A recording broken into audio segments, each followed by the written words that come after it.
Watch as Republican Jason Smith fails to answer basic questions from a reporter about their Biden conspiracies.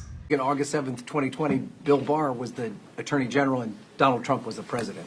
So explain to me where the two-tiered system of justice comes into play. And then the WhatsApp message you have, I believe, is dated June 6, 2017. Joe Biden is not vice president or even a candidate for president at that time. So where is the direct connection to some sort of criminal malfeasance within these two pieces of evidence? Well, I think the facts speak for themselves. There's over 700 pages of examples of where people should be very concerned. When you're talking about what was your first question? It doesn't matter who's in the White House.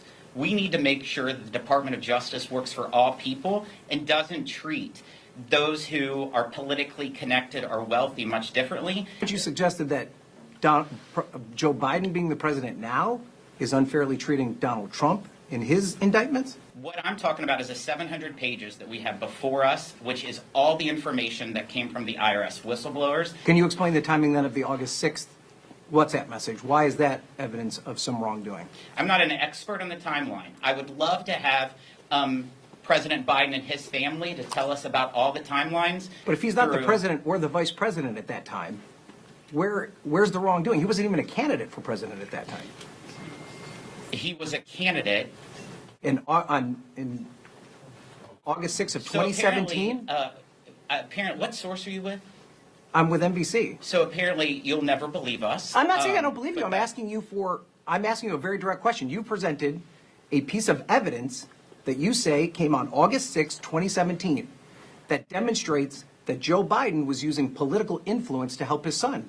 If he wasn't a political figure at that time, the first WhatsApp message you put up, how does that demonstrate that there's some sort of political influence being put over him if at that time he is not he's not an elected official? I'm definitely not going to pinpoint one item. I think we've outlined. You presented it. It was your first thing that you brought up. So apparently you don't agree with it. So it's not that I don't agree with it. I'm asking you to explain it. I'll take the next question. Kudos to the NBC reporter for asking those questions and not letting up. That's what all reporters should be doing. And that's what happens when you present facts and logic to Republicans. Their conspiracy theories kind of fall apart, as do they. You don't have to be an expert on timelines to answer basic questions about your bogus allegations. And if you're going to introduce evidence, maybe be prepared to talk about that evidence.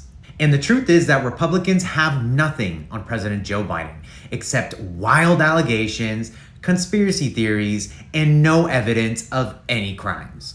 And yet they'll continue to make fools of themselves and be exposed for the clown show that the Republican Party is.